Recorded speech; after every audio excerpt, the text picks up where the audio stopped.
Hello, welcome to Quackalope. Thank you for joining me. And today we're doing a thing that I have been excited to do for almost a year now at this point. We are unboxing Too Many Bones, Splice Dice, Dart, a brand new character, and the Lab Rats, a weird hybrid mixture, and I'm not quite sure exactly how they work yet, so I'm excited to dive into them.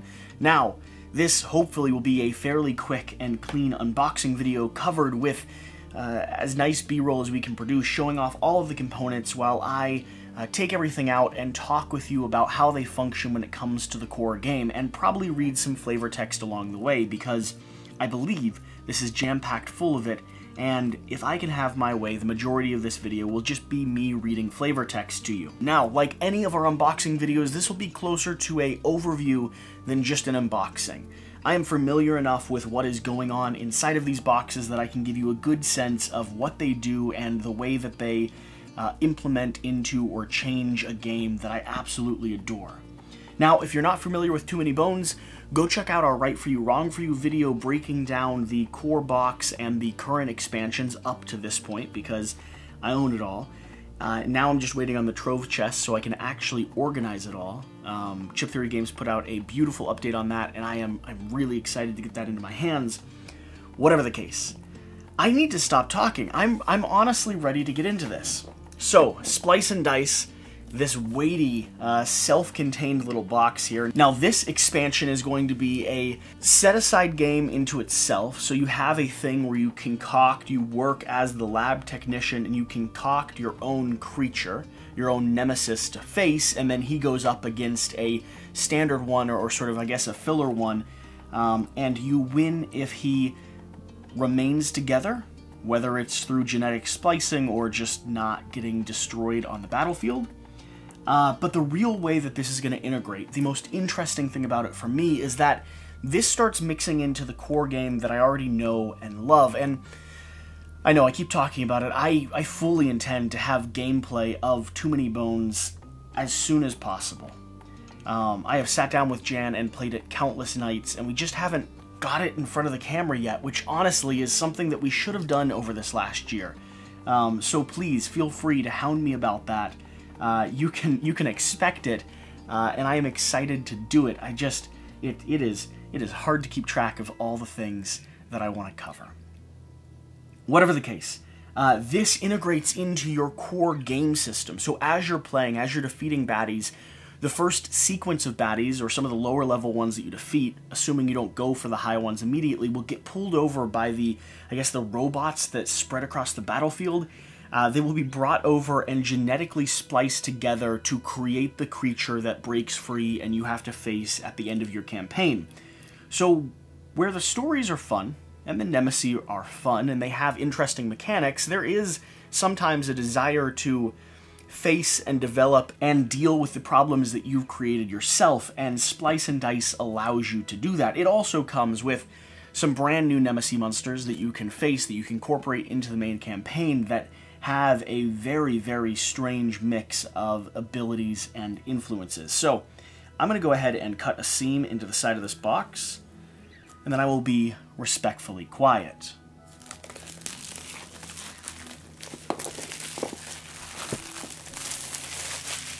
And just to get it out of the way, let's go ahead and get all of these fully unsaran wrapped.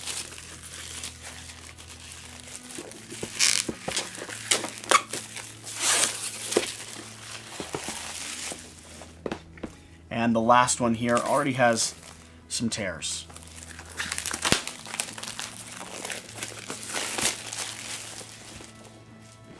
I think I'm going to start with the core here. I'm going to start with Splice Dice because it is the biggest element of this expansion. So let's go ahead and open this up and see exactly what is happening on the inside. So here on the top we have the rulebook, version 1.0, and of course, there's a wall of flavor text. I did warn you. I did say this was just going to be flavor text the unboxing. Literally, when I break into games like this, I just spend time looking at the pretty pictures and reading the pretty words to start. It's sort of so you're getting some behind the scenes, I suppose. Fellow council members, apologies for my absence from recent meetings. Progress calls, as it so often does. Though my guiding wisdom and voice in the council chambers have no doubt been missed, know that my travels have yielded important knowledge that will no doubt benefit Gearlocks for centuries to come. Sadly, though the research gains being made are promising, there is a bit of trouble afoot. It seems additional horrors have encroached upon Delore, 5 of them to be precise. Their point of origin is a complete mystery. I've reprogrammed several of the otherwise useless mechs left behind by Synchro, may he rest in peace, to help scout regions in the south for more intelligence. Had Murawat not inexplicably abandoned us, perhaps this entire ordeal could have been avoided. Meanwhile, in my quaint underground laboratory, I've enlisted the help of a few humble Gearlocks to research some countermeasures against these new monsters. I plan to keep them here for as long as necessary, to assist our race in making our much-awaited return to Deepwood. Do not bother trying to reach me. The days in my labs with these apprentices are long, and we've little time to waste communicating with the outside world. However, should these new threats prove to be more formidable than originally thought, sending out a party to dispose of them may be advised. It'd be best to keep it quiet so as not to alarm the masses. I'll write again when the time is appropriate. Regards, Nobulous. So, a little bit of flavor text. Let's flip through some of the pictures. There's going to be a lot of elements included in this. There is a standalone game here, but I'd say the core element of this is going to be the way that the expansion actually ties to your campaign or your story modes. So, we have some amazing artwork here. I will have to sit down and read through this so I can incorporate it into the gameplay. We have 35 pages, and I'll set this over to the side, and let's look at some of the items we have here. Now, just like always, we can expect super high production quality coming out of Chip Theory Games. We have our Nemesis board. This is where you actually build the custom creature that you will be facing down. I like the way that other little things slot into him to show what he has been genetically composed of.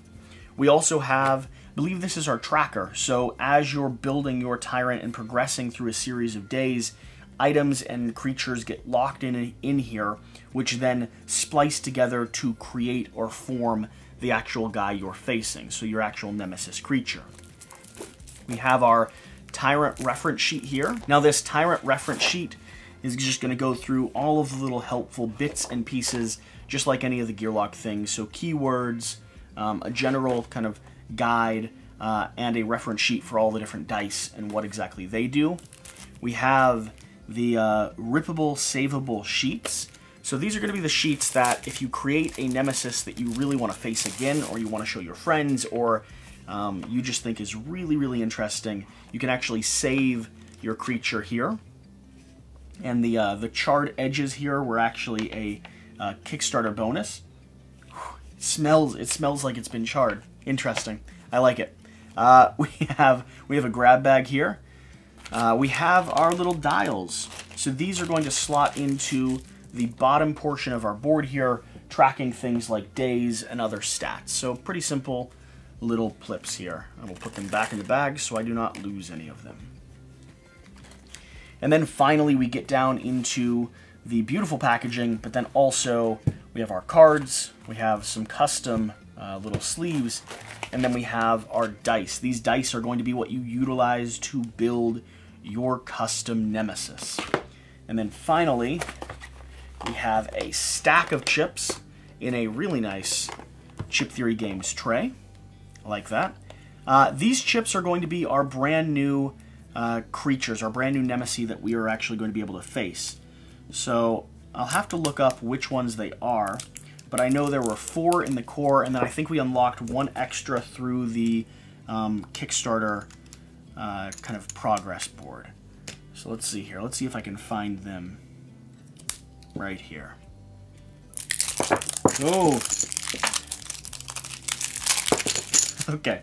One thing to keep note of, when you open Chip Theory Games chips, they are heavy and they are slippery, and they will go everywhere.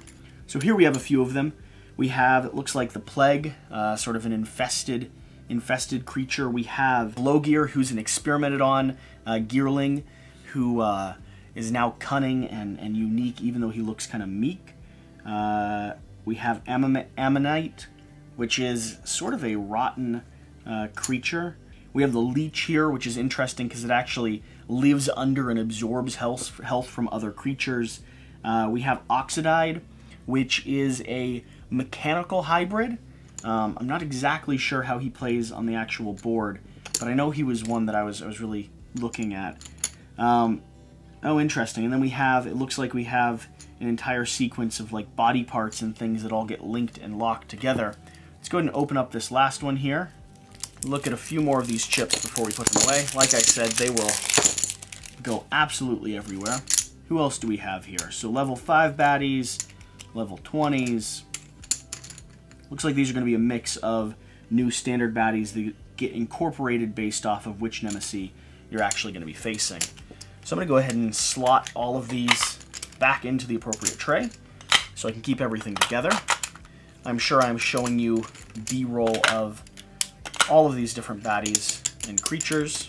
And let's dig into these decks here, because I have a feeling some of the creatures we are looking for, the explanations or the flavor text that I'm looking for, is going to be in one of these decks of cards. So here on the top, we have some of our scientists, our lab technicians, and I believe these are also the team or the staff behind Chip Theory Games, so very cool. A little bit of flavor text on the back of them. Let's see here. Who do I... Rob Grant, family. When splicing, you may prevent the effects of one negative splice each day. No one knows how long Rob has been here, or even what his job is, or why he smells like fish, or why people's eyes water after looking at him, or what his shoes are made of. Rob enjoys music. So some lovely, incorporating some lovely gear locks there. I'm not sure if these are real people. I have a strong feeling these are based off of the actual team and staff there at Chip Theory Games. Here we have a bunch of cards, and these are going to be reference cards for when you're splicing and mixing everything together. So this is going to be part of the game that you're playing, incorporating and building your Nemesis monster. Now, let's see if these are going to be the baddie decks that I was looking for.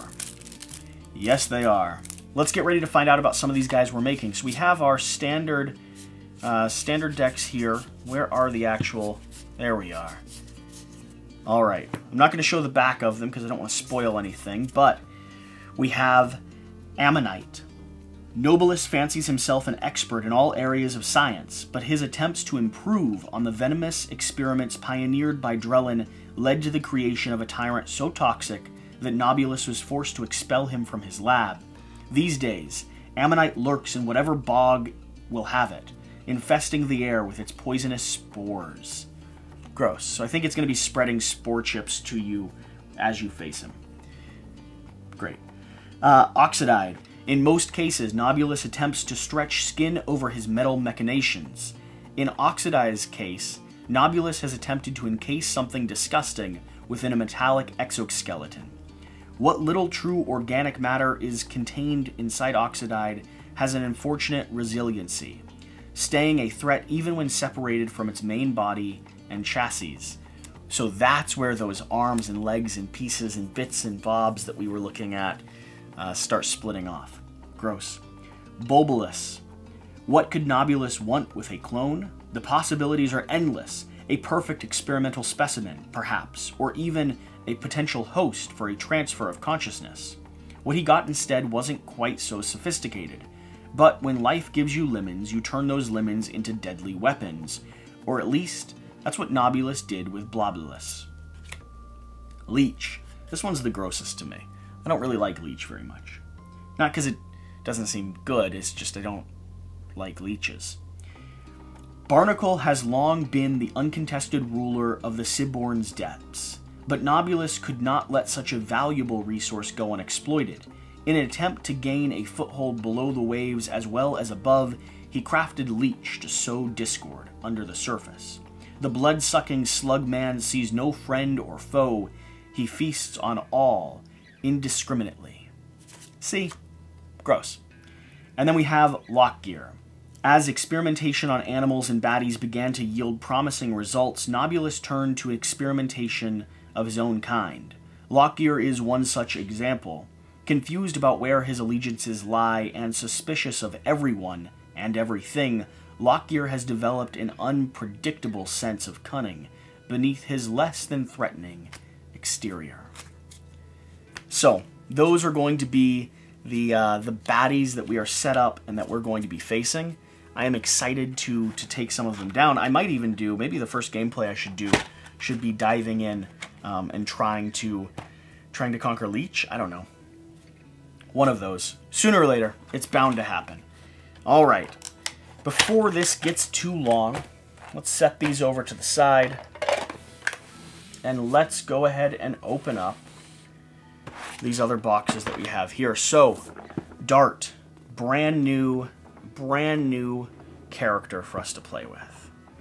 Dart is going to be really unique because this board actually flips upside down depending on how superpowered you want her, or how you want her interacting with the battlefield. So she can either be kind of doing crowd control, keeping people back and, you know, controlling the scene, or she can just become a powerhouse running around with her boar here and knocking people over and taking people down.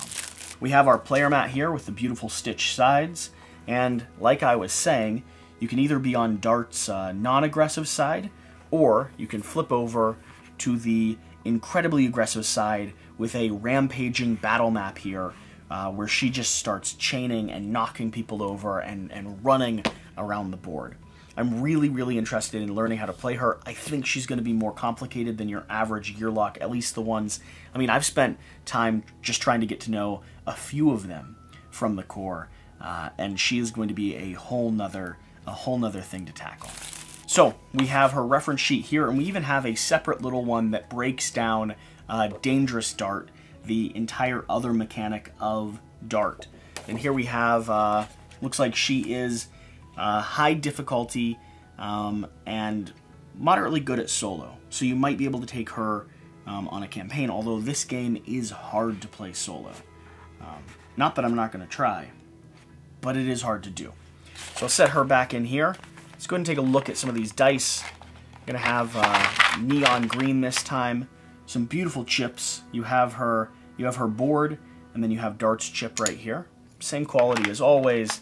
And then, of course, some incredible dice, which are just very nice to roll and slot into locations.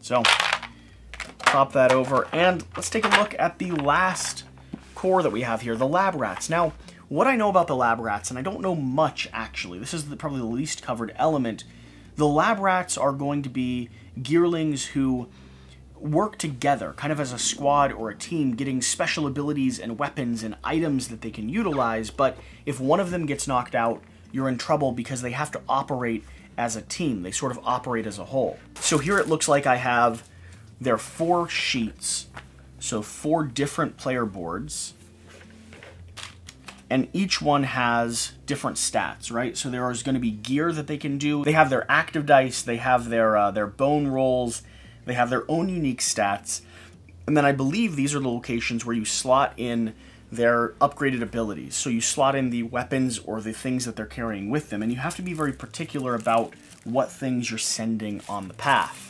Inside of this rulebook sheet here, we have a stack of cards, and then the Lab Rats rulebook. Let's see, there's a little bit of flavor text up here on the top.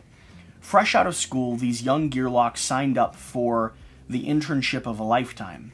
It was not to be. The grueling hours, ethically devious tasks, and sparse training left them haggard and desensitized. If there's a silver lining, it's their advanced equipment training. They'll now need to make clever use of stolen tech to survive.